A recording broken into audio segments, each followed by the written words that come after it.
할렐루야. 오늘 시편 36편 말씀 함께 은혜를 나누겠습니다.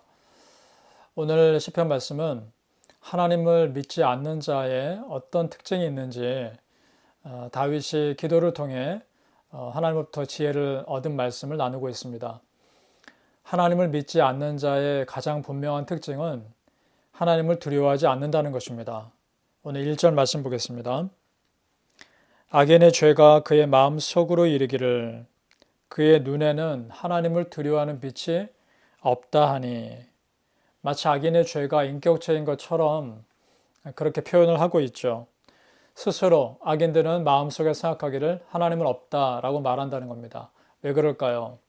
하나님을 인정하고 싶지 않은 것입니다. 자기의 죄가 하나님 앞에 분명히 드러나기 때문에 그 스스로의 죄를 인정하고 싶지 않은 것입니다. 그래서 하나님이 없다라고 말하는 것이죠. 그런 마음의 교만한 상태를 하나님은 다윗의 기도를 통해서 보여주고 계십니다. 시편 14편에 이런 말씀이 있습니다. 어리석은 자는 그의 마음에 이르기를 하나님이 없다 하는도다. 여기서 어리석은 자는 악인들을 말하죠. 자, 공통적이죠. 하나님이 없다라고 말하는 겁니다. 그런데 여러분, 악인들이 하나님이 없다라고 말해도 하나님은 계십니다. 그 하나님에 대해서 내가 인정하지 않는다 할지라도 하나님은 여전히 그 보좌에 앉아 계십니다. 우리 하나님 믿는 사람들은 그것을 인정하고 하나님께 주권을 맡겨드리는 것이죠. 자, 여기서 우리를 돌아볼 필요가 있습니다. 내가 정말 하나님을 두려워하고 있는지, 아니면 두려워하는 척을 하고 있었는지, 이걸 어떻게 할 수 있을까요? 평소에는 내가 기도도 열심히 하고 믿음 생활 잘하는 것 같다라고 나도 생각할지 모르겠습니다. 스스로도. 그런데요, 결정적인 순간에 내 마음대로 하려고 한다면 그것은 하나님을 두려워하고 있지 않았던 것입니다. 그렇게 알 수 있겠죠. 여기서 크리스천이 하나님을 두려워한다는 것은 심판하시는 하나님 때문에 두려워 벌벌 떠는 단순한 그런 두려움이 아니라 정말 마음 속에서부터 우러나오는 경외심입니다. 우리의 찬양받기에, 우리 영광 받으시기에 합당하신 그 하나님께 마땅히 드려야 할 경외하는 마음인 것입니다. 이것을 사람의 단어로 표현하기가 참 한계가 있는데요. 그런 두려움과 단순한 무서워서 떠는 두려움과 다른 경외심이죠. 하나님을 믿지 않는 사람들은 그런 마음이 없다는 겁니다. 자, 여러분 생각해 보죠. 하나님을 이렇게 두려워하지 않는 사람이 사람을 두려워할까요? 하나님을 두려워하지 않는 사람이 어떻게 사람을 두려워하겠습니까? 자, 이런 것이죠. 하나님과 인격적인 관계가 없기 때문에, 비인격적인 관계로 계속 유지되기 때문에 다른 사람과의 관계에서도 그런 비인격적인 모습이 자연스럽게 흘러나오는 것입니다.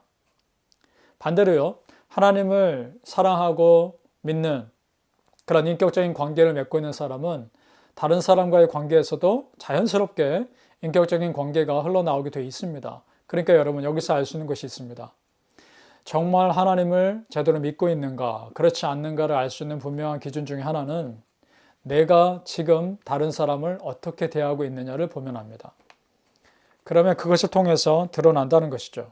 이거는 교회를 오래 다닌 것과 상관없는 영적인 문제입니다. 하나님을 두려워하지 않는 사람은요, 교만하게 되어 있습니다.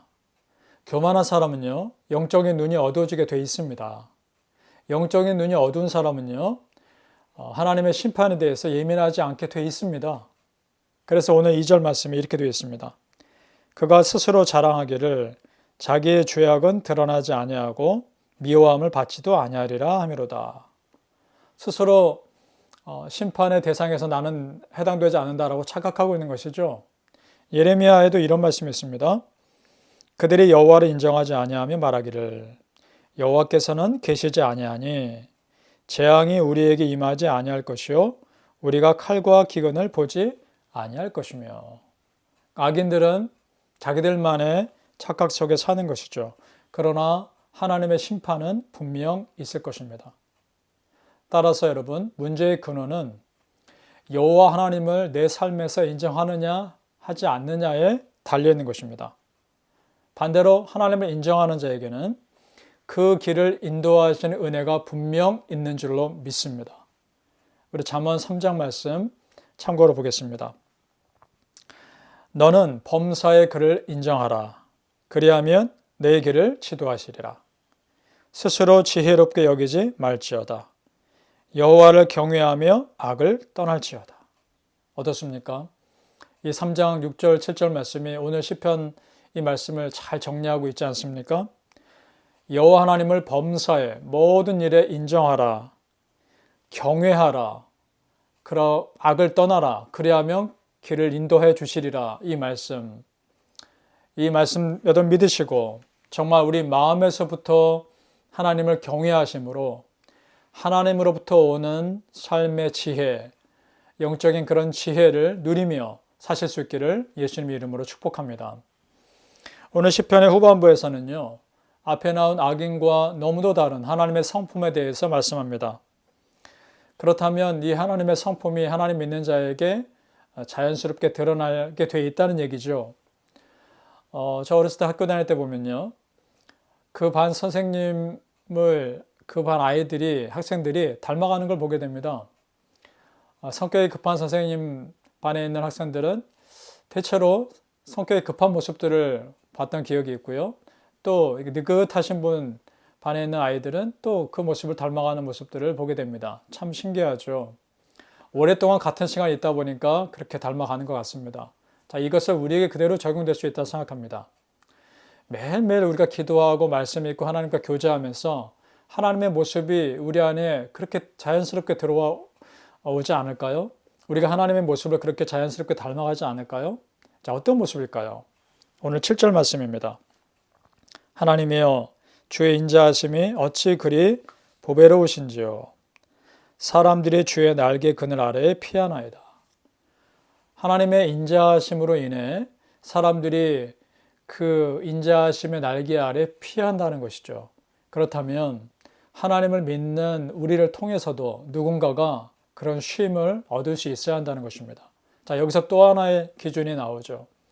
내가 정말 하나님을 제대로 믿고 있는가 믿지 않는가를 알 수 있는 또 하나의 기준. 그것은 누군가 나 때문에 쉼을 얻고 있는가, 아니면 누군가 나 때문에 지금 힘들어하고 있는가, 그것을 보면 또 알 수 있다는 것이죠. 여러분 어떠십니까?